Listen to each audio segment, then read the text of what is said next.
Good day, everyone. My name is Geraldine S. Apasionado, and I'm going to discuss the moral issue of utilization of social media. So, of course, before we start, we need a prayer before we start the lesson. So, in the name of the Father, the Son, and the Holy Spirit. Heavenly Father, before we begin this presentation, we ask for your guidance and blessing. Fill us with wisdom, clarity, and confidence as we share and learn together.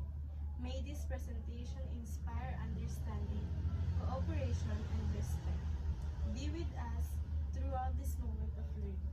Amen. So, ayan, pwede na tayo magsimula. So, sa introduction, despite the change in the practices and lifestyle of the millennials brought by the globalization, we can hope that their traditional values would remain intact. So, ibig sabihin daw po nun is, kahit na nagbago or nabago yung pamumuhay or yung buhay ng mga millennials or yung mga tao noon, is dapat daw or sana daw ay hindi mabago kung ano yung naging kasanayan or yung naging traditional na gawain ng mga tao noon. Halimbawa na lang is yung pagiging magalang nila or pagiging matulungin nila sa kapwa nila. Dapat daw hindi mabago yun dahil lang gawa lang ng globalization. So, next bullet natin is, global trends enable us to see the practices of people around the world. The mindset and the belief system are no longer confirmed in the four walls of our home, but they expand globally with the influence of the social media. So, ibig sabihin po nito is, dahil daw sa globalization, mas marami na tayong natututunan or nalalaman and naa-adapt sa mga iba't ibang bansa. For example na lang is yung language nila. Di ba maraming tao yung gumagamit rin ito sa atin. And for another example pa is yung mga pagkain nila. Like mga Korean food, Japanese food, di ba? Yung mga samgyup yan, and yung mga iba-ibang pagkain na nanggagaling sa iba't ibang bansa is nalalaman na rin natin dito at nai-impluwensyahan natin yung mga ibang tao. And yun nga, parang sa paggamit ng global trends, parang tayo is parang hindi na natin natatangkilik yung sariling atin. So next tayo sa third bullet naman tayo. We are not saying that the traditional practices are no longer relevant nowadays, but rather they are enhanced with the modern practices such as disciplining the children through physical punishment. So, ang ibig sabihin daw po nito is, hindi naman daw po sa sinasabi natin na hindi na nagagamit yung traditional na gawain noon sa ngayong global trends. Then, like for example po, yung pagdidisiplina ng mga magulang natin sa mga bata. Di ba dati parang ang pagdidisiplina sa mga bata is pinapahirapan or sinasaktan. Like yung pagpapalo, yung pagluluhod sa asin or sa munggo, ganyan. Sa mga pagpapahirap sa bata. Para lang madisiplinahan sila ng maayos. Para mas ma-adapt ng bata kung ano ba yung kamalian nilang nagawa. Pero ngayon, iba na yung ginagawa na sa ibang magulang sa atin. Like, for example na lang is, pag nagkamali yung anak nyo, or may nagkamali na bata, hindi na ngayon pinapahirapan or pinapalo. Parang ginagawa na nila is, pinakausap nila ito ng maayos, para mas ma-adapt ng bata kung ano yung kamalian niya ginawa, and mas maayos niya pa yun nang walang takot. Like, hindi sila natatakot na gawin yung mali kasi alam nila na may magagabay sa kanila ng maayos at tama. Hindi na-adapt ng bata na gagawa sila ng mali. Natatakot sila kasi dahil dun sa parusa na ibibigay sa kanila ng magulang.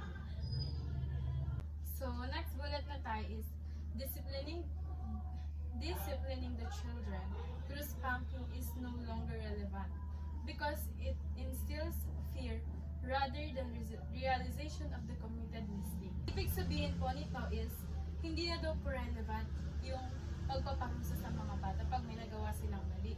Gaya na sabi ko kanina, parang hindi deserve or hindi dapat gawin sa mga bata yung pagpapalo or yung pagbibigay sa kanila na makakasakit sa kanila. Kasi parang ang nabubuod sa bata, sa pag-iisip ng bata is yung takot nila sa magulang nila, yung trauma nila na baka saktan ulit sila.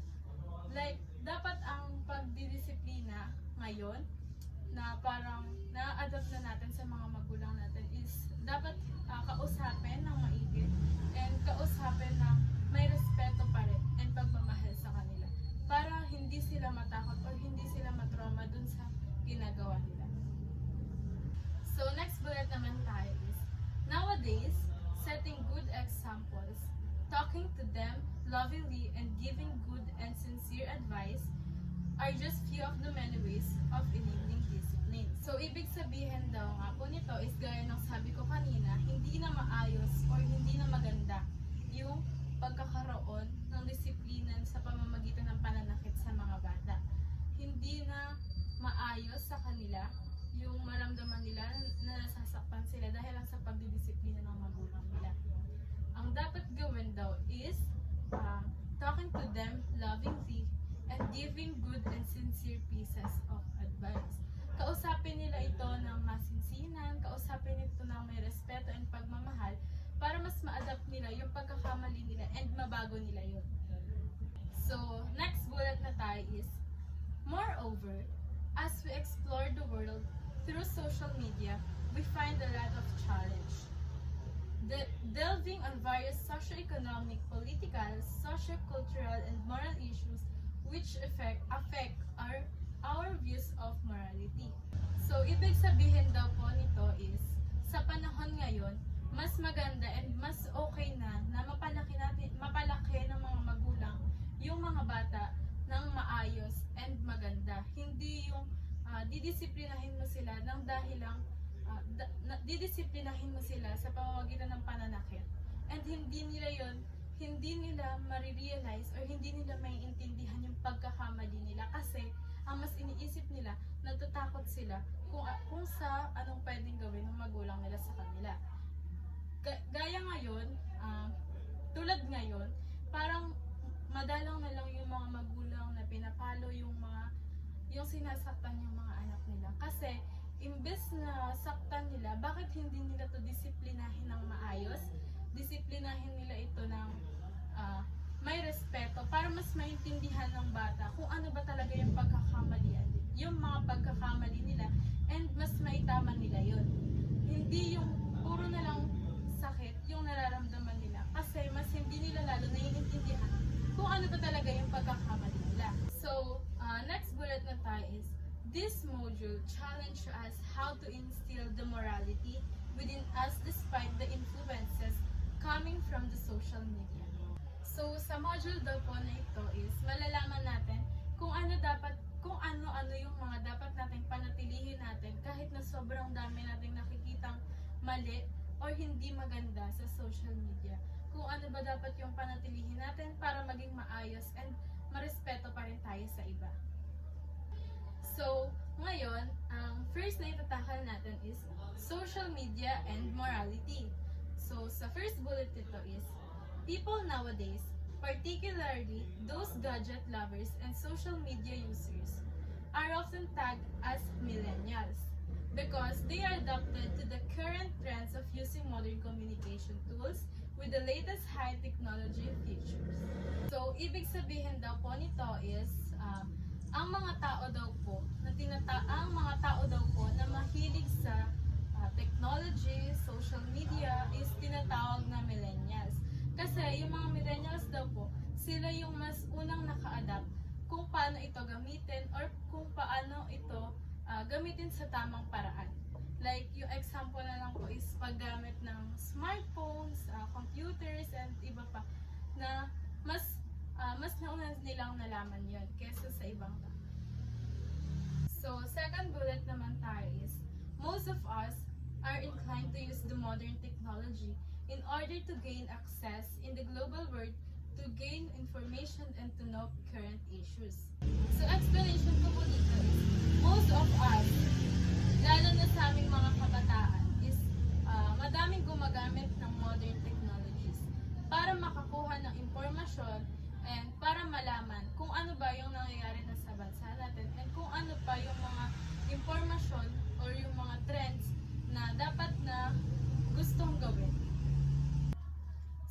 third bullet is, the vast information is no longer far distant in our home.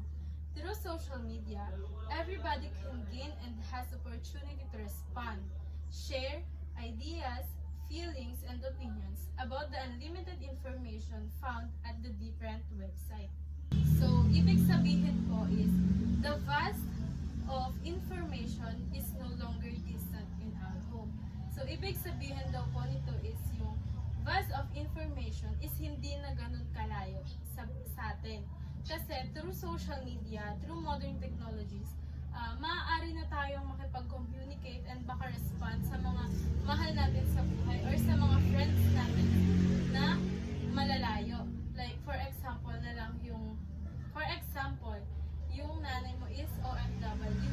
So, kahit malayo siya, is makokontak or makakausap niyo pa rin siya through social media.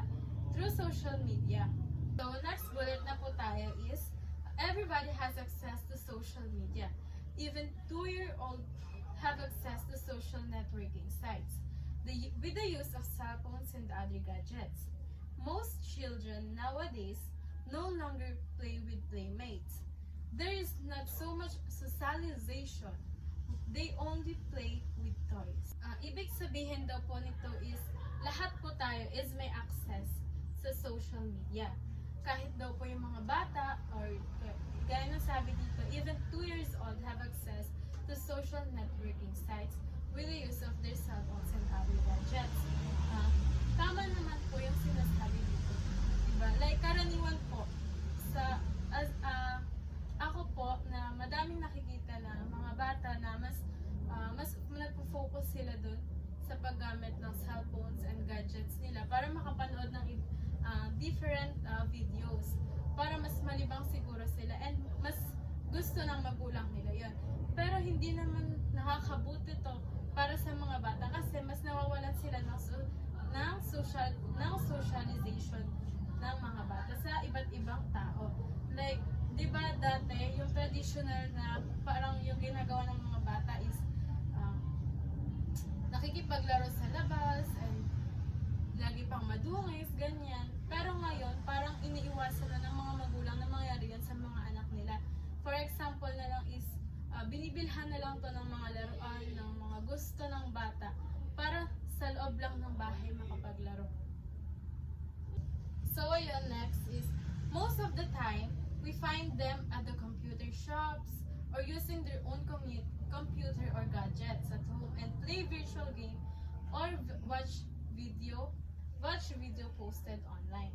So, ibig sabihin po nito is, yung mga bata daw po is, most of the time nakikita natin na gamit yung mga cellphone or computer nila or makikita natin sa computer shop na nanonood ng video games, naglalaro ng video games, and kung ano-ano pang ginagawa nila. Like, hindi na nila nagagawa yung karaniwang ginagawa noon kasi nga, mas gusto na nila yung traditional na ginagawa ngayon ng modern technology. So, next na po natin is, similarly, young people have the same habits. Instead of doing their tasks, reviewing their lessons, and finishing their projects, they are busy checking the status of Facebook accounts, review the current trends and issues, and post their opinions about them. So, ibig sabihin po dito is, young people have the same habits. Kumbaga may pare-parehas na habits yung mga bata ngayon. Like, for example, instead na gawin nila yung assignment or yung task na pinapagawa nila sa mga sari-sariling school nila and mag-review para sa mga exams nila or sa mga quizzes nila, parang mas inuuna pa nila na i-check yung account nila, kung may nag-chat ba, or kung anong update ba dun sa mga pinapanood nila, or yung mga trends na may mga issue ngayon. Like, mas tinitignan pa nila yun, mas pina-prioritize pa nila yun kaysa dun sa mga activities nila na dapat gawin. Like, for example na lang yung pagditingin niya sa issues. Like, di ba yung ano bang issues ngayon? Like, kung ano ba yung nagte-trend ngayon, mas inuuna pa nilang mag-comment, mas inuuna pa nilang magbigay ng sariling opinion nila kaysa dun sa dapat na talagang gawin nila. So, the last bullet of social media and morality. Since the access of the social media is no longer costly due to the availability of free Wi-Fi in the public areas, people of various age and generation most of the time use their gadgets. They no longer talk face to face but only through Messenger, text, or Viber. They simply communicate with words through written messages. So, ang explanation ko po dito is, di ba nga po, karaniwan sa ibang lugar, lalo na sa mga schools or malls, and mga kainan, ganyan, parang may mga nagiging free wifi, ganon. Kaya yung mga tao ngayon is puro gadgets na lang yung hawak. Parang nababawasan na yung kanilang pakikipag-socialize nga, yung pakikipag face-to-face nila sa mga tao or kahit sa pamilya or friends nila. Kasi nga, mas nadadalian sila or mas compatible sa kanila na makipag-usap na lang through social media like Messenger nga, like through text or video calls, ganyan. And mas compatible sa kanila na makipag-usap through written message, not the oral one. So, ayan, natapos na natin ang social media and morality. Next naman tayo is control in the social media usage. The first bullet is, the generation gap is one of the reasons why older generation prevent or control the younger generation to have access in the social media. It is not about the influence of the social media. Information, whether good or bad, right or wrong, and proper or improper, based on the impression of the older generations, particularly those with phobia in using gadgets. So, ang ibig sabihin po daw nito is, dahil daw po sa layo ng generation nila, ng mga matatanda, kaysa ng kabataan ngayon is, parang mas gusto or mas maayos sa mga magulang natin or sa mga nakakatanda sa atin na mas kontrolin or iwasan masyado yung paggamit ng social media. Kasi hindi naman talaga nakakatulong yung social media, lalo na pag sobra sa kabataan. Kasi may iba't ibang cost yan ng paggamit ng social media sa mga kabataan. Lalo na sa mga bata na hindi pa masyadong maalam o hindi pa nila masyado gamay yung social media. Kung ano ba dapat yung pindutin or hindi dapat pindutin. Or kung ano ba dapat yung panoorin or hindi dapat panoorin. Kasi mas alam na nakakatanda sa atin kung ano ba dapat yung mabuti and yung hindi para sa atin sa paggamit ng social media. So, second bullet is, since they have limited or lack of knowledge on the use of gadgets or no interest at all, they even control their children and grandchildren on the use of social media. So, explanation ko po dito is, since they have limited or lack of knowledge na daw po yung mga matatanda or yung mga naunang generation sa atin, parang natatakot sila. Hindi sila natatakot sa influence ng social media para sa mga apo or sa mga anak nila. Mas natatakot sila kasi hindi nila alam kung paano gumagana or paano ginagamit yung technology or yung social media. Natatakot sila na wala silang alam dun sa nangyayari sa social media. Natatakot sila na yung kaanak lang nila or yung apo lang nila or yung mga kabataan or yung mas nakakabata lang sa kanila yung may alam ng social media. Kaya siguro hindi nila mapagsabihan, hindi nila mabigyan ng advice kung ano ba dapat talaga ang gawin sa technology at sa social media. So, next bullet is, another issue on the utilization of the social media is the access of the people on discussions on the sensitive matters, particularly religion and moral issues.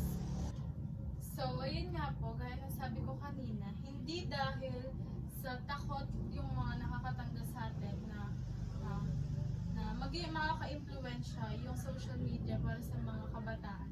Natatakot sila kasi nga baka yung impluwensya sa mga kabataan ng social media is hindi nila alam or wala silang alam and hindi nila alam kung ano yung ipapangaral or yung i-advise nila para sa mga kabataan. Kaya mas minabuti na paiwasin makagamit ng social media yung mga anak or yung mga kabataan na mas nakakabata sa kanila na iwasan ng social media kasi minsan hindi nila naiintindihan or hindi nila alam kung ano ba yung nangyayari or kung ano ba yung dapat gawin.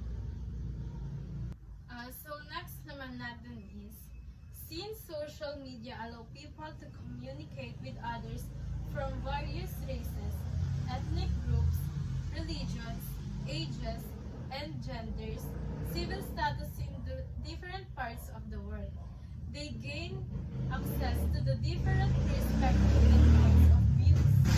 So, ayun nga po, ang ibig sabihin po nito is, since social media allow people to communicate with others from various ethnic groups, religions, and age or gender is, ito po yung sinasabi nila na lahat tayo, lahat ng tao is may karapatan or inaalaw na makagamit ng social media.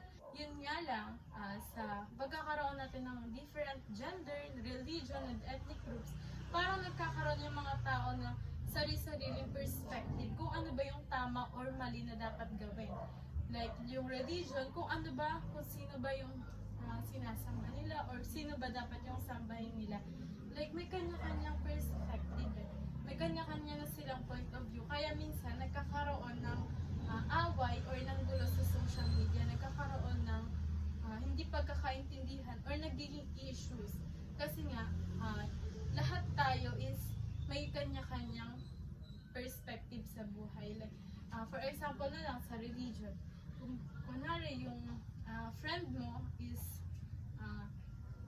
iba yung religion kesa sa'yo. So, nag-post ka ng about sa religion and nag-comment siya and doon na nagkaroon ng issue and conflict na hindi niyo pagkakaintindihan dahil nga sa pagkakaroon niya ng sariling point of view about doon sa kanya-kanya niyong religion. So, ayan, for the last one naman tayo is, this is because on-site, users such as Facebook and Twitter often come across new perspective and circumstances such as different religions, cultures, and social groups, and this allows them to view things from other people's perspectives in a way they might not be able in real life. So, ang meaning daw po nito is, dahil nga daw po sa social media like Facebook and Twitter, marami tayong nakikitang different religions, cultures, and yung iba't ibang pamumuhay nila sa mga kanilang lugar. Kaya na-adapt natin or nakikita natin kung paano sila namumuhay and kung paano yung ginagawa nila sa mga culture nila, sa mga sarili-sarili nilang culture. Kaya tayo mga nakakakita nun, tayo mga gumagamit ng mga social media and nakikita yung mga different kind of religion or culture and tradition nila is parang nakikita natin in real life yon sa atin. Parang ina-example natin sa situation natin yung mga ganong nakikita natin in real life. Kaya mas parang ina-adapt natin or ginagawa na rin natin or ginagaya na rin natin kung ano yung mga culture nila and yung, kung ano yung mga tradition na ginagawa nila. So, for the third topic naman po natin is social media influence and cyberbullying. So, sa first bullet po natin is, the use of social media is beneficial to all people around the globe because they can access a lot of information. It allows us to interact with others and share our ideas about the subject matter. So, on this bullet daw po is, explanation po is, yung social media daw po, or yung technology daw po is, malaking tulong para sa atin. Kasi nakakakuha tayo ng mga iba't ibang information, or nakakakuha tayo ng mga information na gusto nating makuha. And nakakapag-research din tayo kung ano ba dapat yung gusto nating malaman, and kung ano ba dapat yung gusto nating mga matutunan. Is malaking tulong daw po ito para sa atin. And also pag-share din po tayo ng kanya-kanyang ideas daw po. For example po is, you need to search about your assignment. So, ayun nga, kakatulong siya kasi nga may madaming sites ng social media na pwede mong i-search or mapagkuhanan ng impormasyon kung ano ba yung gusto mong malaman and yung makakasagot dun sa tanong mo. So, sa second bullet naman po is, the advantage of social media outweigh is this disadvantage. It widens our horizon and outlook in life through the experiences, feelings, and ideas freely shared by people across the globe. We also gain knowledge about things in the new and modern perspectives. So, ang paliwanag ko po dito, or explanation ko po dito is, mas madami daw po yung nagagawang mabuti kaysa masama ng social media sa atin. Kasi, sa iba't ibang pananaw or sa iba't ibang opinion ng mga tao, mas gusto pa rin nila yung makakabuti para sa atin. Kaya mas tayo na gumagamit ng social media, lalong-lalo sa mga kabataan na nakakabasa or may kakayahan na kakayahan na palawakin yung pag-iisip natin, na mas mabuti na makagain tayo ng mas maraming mabuting opinion or karanasan sa social media kaysa dun sa mga maling gawain or masamang nababasa natin about sa social media. So, next bullet is, on the other hand, the limitless features of social media allows us to act immorally against others. So, ang meaning daw po ng bullet na ito is, sa lawak daw po ng social media, sa maraming gumagamit nito, and sa lawak kung kahit saan pwedeng gamitin ito, is minsan yung mga tao mas inaabuso or mas ginagamit ito sa maling paraan. Halimbawa na lang yung pag-iinsulto, pag-scam, or panggagamit ng ibang tao. For example na lang sa mga like itong topic na cyberbullying, parang ginagamit to ng ibang tao or ng kaaway or ng kagalit mo sa mga taong kagalit nila or galit sila sa taong yun. Like, ipopost ka nila or ibububulihin ka nila through social media. Parang ginagamit nila ito sa masama and hindi sa mabuti. So next, making simple comment on a particular issue, event, situation, such as edited video, clips or posted statements, or photos allows us to act immorally. So, ibig sabihin daw po nito is, kahit na yung sa simple comment nyo lang po sa particular issues or edited videos, statements, ganyan, kahit sa mga simpleng comment nyo lang daw po yan, is makakasama na po yan sa ibang tao. Kasi, maaari daw po magkaroon ng masamang dating para dun sa kinumenta nyo or hindi magandang sinasabi dun sa particular na issue na pinag-commentan nyo. So next, we oftentimes make a harsh judgment against other action, even without knowing the entire story. So, meaning daw po nito is, tayo, kahit ako, aminado po ako sa sarili ko na minsan nakakapag-comment or nakakapagsabi po ako, hindi naman nakakapag-comment. Based lang sa akin lang, sa sarili ko ng opinion, parang sa loob-loob ko lang na minsan nakakapagsabi ako ng hindi maganda based dun sa video na yon, kahit na hindi ko pa naman napapanood or hindi ko pa naman alam yung buong istorya kung bakit ganun yung nangyari. For example, madami sa atin ngayon, lalo may nakikita ako ngayon kasi madalas gumagamit ako ng social media.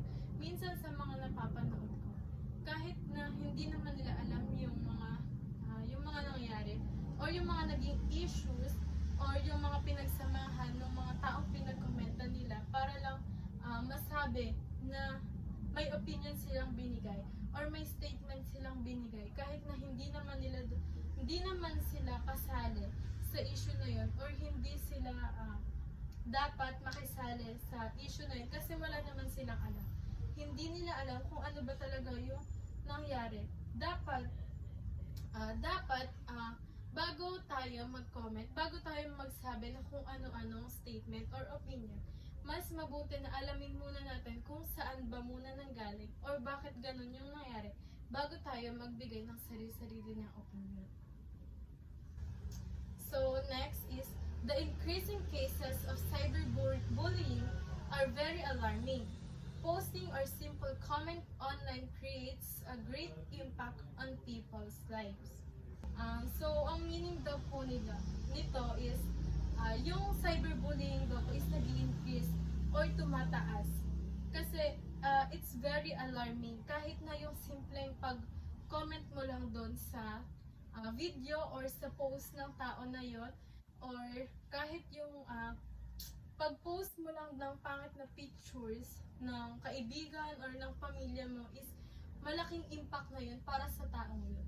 Kasi hindi mo alam kung insecurities ba nila yon, or kung confident ba sila doon sa sarili nila. Kasi nga, minsan kahit kaibigan natin, hindi natin alam na hindi na pala maganda yon para sa kanya, and nakakasama pala yon sa sarili niya. Kasi nga, hindi natin alam kung may insecurities ba siya bago natin i-post yun.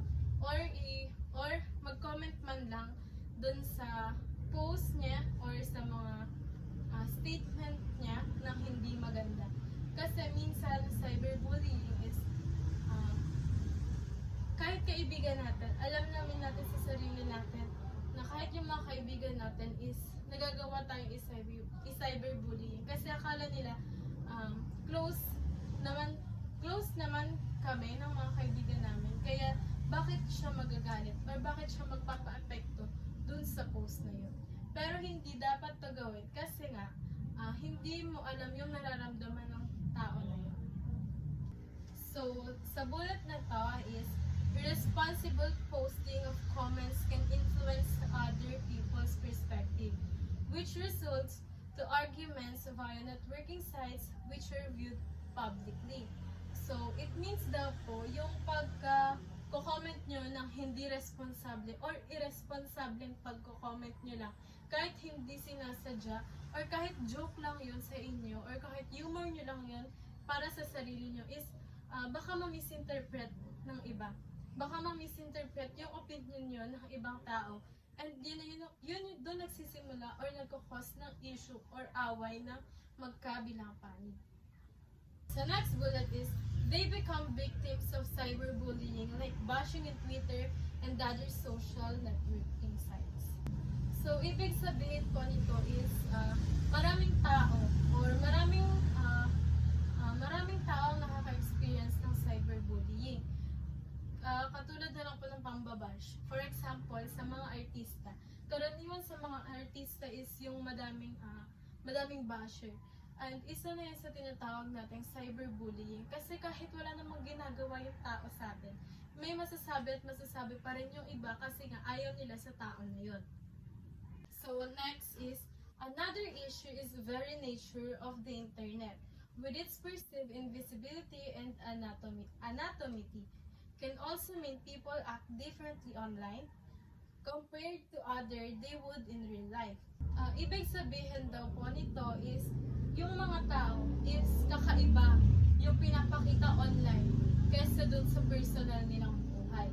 Like, for example na lang po is, may mga tao na gumagamit ng or gumagawa ng different accounts. Like, yung mga, ano bang tawag dun sa account na yun? Basta yung mga poster na accounts. Like, gumagamit sila ng mga poster na accounts para lang masabi kung ano yung ayaw nila dun sa tao na yan, or sabihin nila yung masasamang bagay about dun sa tao na yun para siraan yung tao na yun. Kahit na hindi mo naman kilala kung sino to, or kilala mo yung tao na yun, pero ayaw niya na ipakita yung totoong siya. Kasi baka sa pinoprotektahan niya yung personal life niya. Kaya dapat hindi tayo nagtitiwala sa kung kani-kanino, kahit na may mga examples dyan na kahit yung kaibigan mo, yung sobrang totoong kaibigan mo, parang kanya-kanyang siraan through social media. Like yun yung sinabi ko ng paggawa ng account na poster, sasabihin niya lahat ng nalalaman niya sa'yo para lang masiraan ka. And next naman po tayo is, most of us, social media users, view ourselves as a moral person, which is why we easily judge others' opinion, comments, suggestions, photos of events posted via Facebook, Twitter, Instagram, Tumblr, Messenger, and other social media sites. So, ibig sabihin daw po nito is, most of social media users is akala nila tama sila sa palaging paraan. Like for example na lang is, karaniwan sa atin, siguro sa mga matatanda, or siguro wala pa medyo sa mga kabataan. Madalas yung mga matatanda, kasi for me nakikita ko yung mga matatanda or yung mga may edad na sa atin, or yung mga iginagalang natin is akala nila palaging tama yung sinasabi or kino-comment nila sa social media. Kaya kahit na anong videos, kahit anong statement or issues is palagi silang may comment. And akala nila tama sila sa lahat ng bagay. Kaya doon nagkakaroon ng misinterpret ng ibang tao yung pananaw nila or yung opinion nila sa iba't ibang bagay. Kasi parati na lang silang may comment, parati na lang silang may opinion, parati na lang silang may point of view sa lahat ng videos na pwede nilang pag-komenta ng kung ano-ano. So, ayan, next natin is, cyberbullying is a rampant in the internet and the most young people experience it at some point. This is one of the reasons why some parents refrain their children from using social media. Abuse of social media leads to irresponsible posting, which is a form of cyberbullying. So, sa bullet daw po na ito is, ibig sabihin daw po nito is, ang cyberbullying daw po is laganap sa iba't ibang bansa, sa iba't ibang mundo, sa iba't ibang lugar. Laganap daw po ang cyberbullying. Kaya most of the people, most of the young people, ang nakakaranas nito. Like, for example na lang is yung anak ni Kim Atienza na namatay or nagpakamatay dahil nga sa pambabash or parang naging na victim siya ng cyberbullying because of the comment of other people about her. Like, yung mga pambabash nila na sinasabi kung ano-ano is nagkakos yun ng depression dun sa tao na yun. Kaya, most of the time, yung mga magulang is mas pinapaiwas or mas pinagsasabihan sila na umiwas sa paggamit ng social media para maiwasan na rin yung maranasan na cyberbullying ng mga anak nila or ng mga kabataan. So, next natin is the influence of the social media such as newspaper, radio, television, and most of all, the social media are very powerful. So, ang ibig sabihin daw po nito is ang yung mga technologies or social medias like newspaper, radio, television, and etc. is malaking influence daw po sa atin to, sa pananaw natin sa buhay.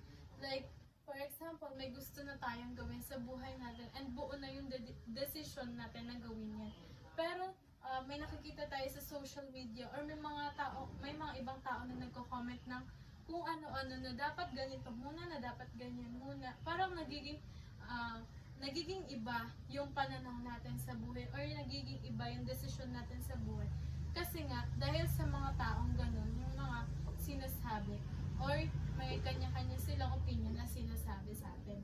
Kaya naapektuhan yung sarili nating pananaw or sarili nating desisyon sa buhay.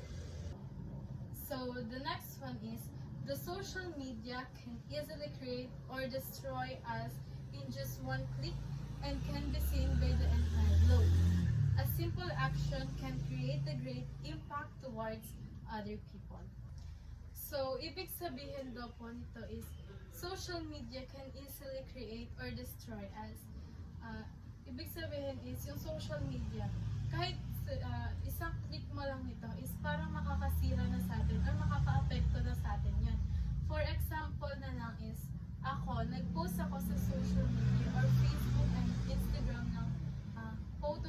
pictures ko na confident ako na mag-post. Pero may isang tao or may friend ka na naghaha nito and parang iniisip mo, pagkakita mo nun is may mali ba or may nakakatawa ba dun sa post ko na yun. So ako, ang gagawin ko is, syempre naka-affect yun sa akin. Like parang nagkaroon ako ng insecurities, like ganon, parang syempre i-delete ko yun. So, yun yung tinatawag na parang kahit sa isang click mo lang or kahit sa anong reaction mo yan. Kung anong reaction mo is parang nakaka-apekto na to sa isang tao. Kaya dapat bago tayo gumawa ng mga bagay is dapat mo natin pag-isipan kasi hindi natin alam kung ano ba talaga, kung ano yung nararamdaman ng tao na yun. So, next naman natin is simple appreciation and recognition to the effort of others in posting congratulatory message or showing support through likes and share of the posted message boost the moral of the individual. Ibig sabihin daw po nito is yung mga simpleng appreciation man lang daw or yung simpleng pag-support mo dun sa tao na yun. For example nga, yung kanina, yung pag-post ko ng picture, ang daming nag-heart or nag-share, nag-comment na kung ano-anong maganda and hindi masama. Parang naka-apekto siya sa akin in a good way. Parang mas na-boost pa yung confidence ko na huwag dapat na maging insecurities. Like kahit na ang daming tao na may ayaw sa'yo, kahit na ang daming tao na kung ano-ano yung sinasabi sa'yo, mas maniwala ka pa rin sa taong mga sumusuporta sa iyo and lalong-lalo na sa sarili mo para maiwasan mo yung pag-iisip ng hindi maganda. So, ibig sabihin daw po nito is yung mga negative comments daw po, yung mas madaling kumalat kasi sa mga positive na kino-comment ng ibang tao. For example po is nagkaroon ng ako, parang may mga bagay ako nagawa noon pero hindi siya kumalat. Parang hindi siya nag-trend or hindi man lang siya nagkaroon ng pansin. Tapos ngayon na parang may na-post ako or na-shared post ako na hindi maganda para sa iba is parang kumalat. Parang mas lalo pa nilang pinakalat. Parang ang ginagawa ng mga tao is mas pinapansin nila yung mali mo kesa sa mga tama mong nagawa sa buhay. Last natin is, they immediately express their thoughts and feelings without thinking of the possible repercussions against individuals or group of people. Meaning po nito is, yung mga tao or yung ibang tao daw po is, yung ibang tao po is mas inuuna na mag-comment ng kung ano-ano kesa isipin kung ano yung magiging epekto or magiging result ng pagko-comment nila dun sa tao na yun. And nagre-result po ito ng hindi pagkakaintindihan or arguments or nagkakaroon ng issue dahil nga hindi mo inisip muna yung sasabihin mo bago mo gawin yun sa tao na yun. Next na topic natin is social networking ethics.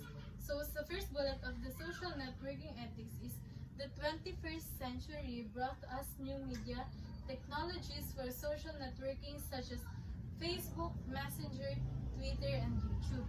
So, ngayon daw, in the 21st century, nag-brought ito, binigyan tayo ng new media technologies for social networking like Facebook, ayan, Messenger, Twitter, and YouTube.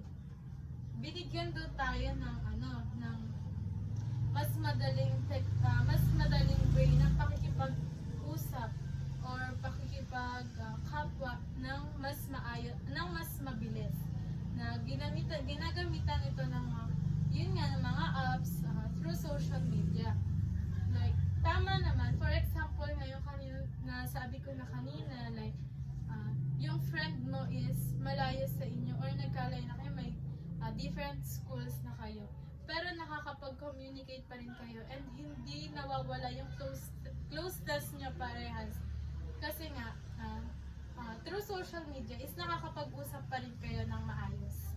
So next is they began to transform the social, political, and informational practices of individuals and institutions across the globe, inviting a philosophical response from the community of applied ethics and philosophers of technologies. So next natin is the electronic information and computer gadgets are moral in nature. In other words, they are neutral. So ibig sabihin daw po nito is yung mga social media is walang moralidad. They are neutral na. For example is nakadepende lang sa tao or sa mga tao kung paano nila ito gagamitin sa maayos and tama and hindi maayos and mali nitong paggamit. Next is everything we share in the social media networking sites may influence others' feelings and opinions. So, meaning daw po is lahat ng sinishare natin sa social networking site is makaka-influensya sa mga tao. Like yung feelings and opinions natin. For example, may ginawa tayo sayaw, ganyan, nakaka-influence daw tayo sa mga tao na yun para gawin din nila ito. For example, sa pagkain ng iba't ng kakaibang pagkain, parang nakaka-influensya tayo na i-try din nila yung bagong pagkain na yan para masubukan nila kung ano bang lasa nun or kung ano ba yung perspective nila dahil na-influensyahan natin sila. So, sa next topic natin is the principle of veracity. Sa first bullet ng the principle of veracity is the issue of truth of the information fed by the people in the social media is part of a moral dilemma. So, ang meaning or ibig sabihin daw po nito is yung issue ng the issue of truth of the information is parang minsan hindi ka panipaniwala or nagiging issue to kung kapanipaniwala ba ito o hindi. Kasi minsan yung mga tao para lang maging trend or para lang sumikat sila is gagawa sila ng kung ano-anong news kahit na wala naman itong katotohanan or gagawa sila ng fake news para lang maging sikat yung statement nila. Kaya maraming tao yung nagtatalo-talo or parang nagiging issue pa sa kanila kung totoo ba to or hindi. And next naman is, despite our effort to identify the original source of the text, statement, or information, we still find it difficult to determine if the source can be trusted or not. So, ibig sabihin daw po nito is, despite sa mga effort na ginagawa natin sa paghahanap kung totoo ba yung statement na yun, is parang ang hirap i-determine kung totoo ba yung source na yun or kung mapagkakatiwalaan ba yung source na yun or not. For example na lang sa pag may bagyo, yung mga lugar na walang pasok, di ba i-check natin yun if totoo ba yung source na yun or katiwa-tiwala ba yung source na yun bago natin i-claim na totoo nga yung sinasabi nila. Next naman is, in addition, it is our responsibility. So next naman, for most people, they are no longer concerned with the source of information, but its contents. They easily believe on what they read without verifying the level of truthfulness and veracity. Lahat daw ay, hindi naman lahat. Most people lang is parang wala na silang pakialam or hindi na sila concerned dun sa tao na or sa source ng information na yun.